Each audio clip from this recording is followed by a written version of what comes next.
Hey, Freedom Prayer Team.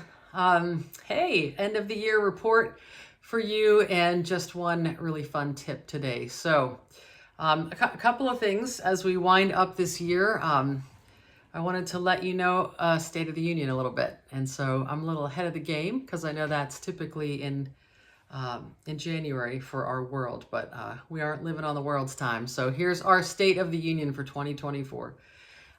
We did about 140 prayer times by the end of this month. Um, that does not include the 50 or so, maybe even 60 prayer times that we did in-house for our own team. And so that's awesome. We're like approaching, I know we were kind of all super new and green at the time, so I'm really counting when we went to soft launch. But that's about 200 or so prayer times. That's amazing for a brand new team. And so we just sort of launched everything from soup to nuts. February of that year, we had the training and we went through all of our own training. And here we are at the end of this year, and we've already done almost 200 prayer times. So I hope you're, encouraged by that. I know I am. I wanted to encourage you. We are doing such a great job as a team. There's a lot of things that have happened this year. All those prayer times, lots of freedom. Gosh, we've learned a ton about where we need to go, what we need to focus on, how to do things better. And so many of you guys have gone from being really nervous about this at the beginning to just getting more and more comfortable. We got a long way to go in that. So please just be patient with yourself and gentle, kind to yourself, and lots of grace because we're growing in this. But I am really beginning to see how people are just telling me the stories of how they're growing in their faith as a result of really being dependent on the Lord. So I'm proud of this team. I'm proud of all the information that we had to intake. I'm proud of the hearts for Jesus and for people. I'm proud of the risk-taking nature of this. And I'm just so dang proud that you care so much about our Northway family and beyond, that you're willing to step into some really hard places and give a deep commitment of the heart and soul. So thank you. We're working as a team toward radical dependence on Jesus. I believe that's our phrase for 2025. It's been my heart growing more and more, but as we shed any control of our prayer times, as we shed the fear and we walk fully into what God has for us as a team, I just see this phrase, radical dependence on Jesus, as a place where we need to grow, not only as a team, but as an overflow to our church. So I don't know about you. Let's get jazzed about that. The plans for the future, for onboarding new people, if anyone asks, I'm looking to maybe the fall, and we'll see if we actually need new people or if we're, good with our team for a little bit longer.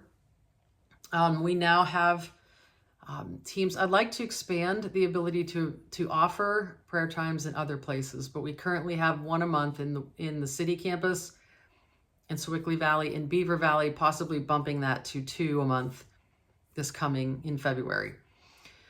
And of course, all of the ones in Wexford that happen. I think we have something like 7 or 8 per week in Wexford. So guys, we're doing great.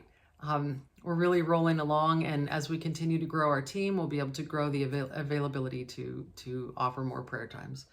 Okay, shout out to Beaver Valley. I love what they're doing, but I just wanted to let you know their campus did a pilot test of First Freedom's curriculum written by Jennifer Barnett this past semester as a focus group. It was awesome. I mean, they learned a lot, and we know we're going to make some adjustments, but overall it was incredible. So I just encourage anyone, speak to your campus pastor about, or your discipleship director about doing a First Freedom's focus group. It could be really cool. Shout out to Chris White, who's leading strong at Beaver Valley. Everybody though, I mean, this has been an amazing engagement for Freedom Prayer. So we're very blessed ministry to have everyone behind us. Let's just see what God has for us in 2025. Couple more things before I get to a tip. I just have a small Christmas gift to say thank you to you all. So there's a card with something, just my thoughts in it. and a little pamphlet and booklet that was given to me by one of our team members. And I share a little bit about that on the inside of the card, but it's just small, but I just wanted to say thanks and give you something I think is meaningful for what we're doing. You'll be able to pick those up at your campus starting like probably Thursday, or it's definitely on the weekend. So while you're there for Christmas or next Sunday, if you could grab your gift, that would be amazing. For Wexford, they're going to be in the Usher's room on the counter closest to the tree. Beaver Valley, the guest services hub near the bathrooms, and I'm still working on areas for Sewickley Valley and for City. But they'll be down at your campus. So even if you don't get them before Christmas, if you're traveling, then they'll be there for you after as well. So just my way to say thank you. And Deneen and Shannon and I are just grateful as a team for all of you. And so we hope you enjoy it. Okay, scheduling. I've already thrown out some January times today, and I'll do a little bit more tomorrow. So could you please check Planning Center to accept or decline? And just, guys, so you know that only women have signed up in January at this point, and lots of them wanted just single sex prayer times. That's unique. That hasn't happened yet, but it did in January. So I used guys where I could, but so far there are not too many of you on the queue for January, but there'll be more that come up. And then of course, February is opening today. So, okay, a couple of more little things before the tip. I am meeting with Jennifer Barnett and Sarah from Freedom Prayer in early January to talk about the training. If you have any really great ideas about training that would help other teams and our team as we onboard new people, what was missing for you? What would you have liked to have seen done better? What did you feel was a little confusing? That would be amazing for us to kind of give them some feedback, and they're giving us an opportunity, and I'm honored by that, to speak into it. So if you have any ideas and you haven't told me already, if you have, I already have those, but if you haven't, then please let me know. I'd love to be able to share with them. Okay, lastly, before the tip is starting on January 6th through, I think, the 19th or so, Northway will be doing 14 days of prayer and fasting. So I'm excited about this because we're adding a corporate fasting component this year to our 14 days of prayer. So you all should have the app on your phone. If you don't, please download the app. Go to your app store, Pittsburgh, Northway Pittsburgh, I think is what you search.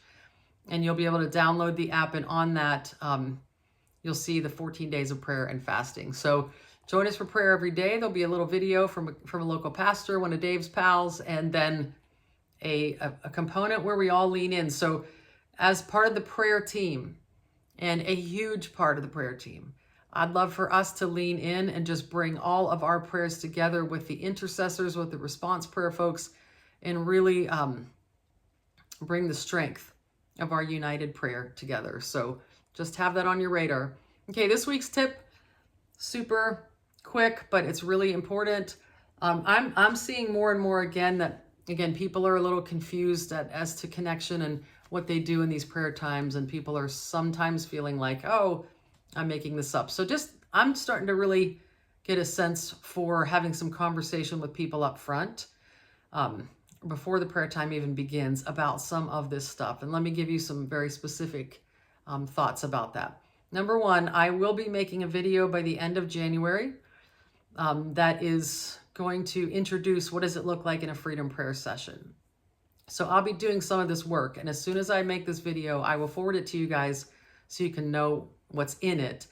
But as soon as someone signs up for a prayer time, they'll be sent that video to prepare for their time of prayer. So I'll be doing some of this work for us, but basically I would love for you to just not start by telling them everything that we're going to do and they don't have a whole lot of input. Just engage them a little bit in some conversation. I want to know where people are at with prayer. So I say things like, hey, have you ever been in a group where you've prayed together with other people before? And if they say yes, then what did that look like? And explore it a little bit. If they say no, then like, oh my gosh, you're going to love this. It's just so great to pray with other people. You can feel the strength of each other. And there's just a strength that in the power of prayer when 2 or 3 or 4 gather together like this. But here's what it's going to look like today. And maybe if this is new for you, I'd love to just be able to share what it looks like so that you're not surprised and you know what to expect. And there's where this all depends on how they answer questions, right? But so there might be a question that says, have you ever, when you hear the phrase hearing the voice of God, or I heard from God, or I'm listening to God's voice, or do you know what that means? Do you have a context for that? Or have you ever heard from God or not? Because lots of people haven't. We don't want to shame anybody. We just want to say this is lots of people have had and have not had this experience with the Lord. So we just want to see where you're at and help you feel as comfortable as possible. If they have, you kind of know where to go. If they haven't, then you can tell them a little bit, and you can go back to one of my old videos, but share a little bit about the right brain and turning on those screens of imagination, and how that's totally valid because God wants us to worship him with our whole heart, mind, soul, and strength. So it's not just our reason and what we can have a context for and be comfortable with. It's all of us, including our emotions and our imagination and all of those things.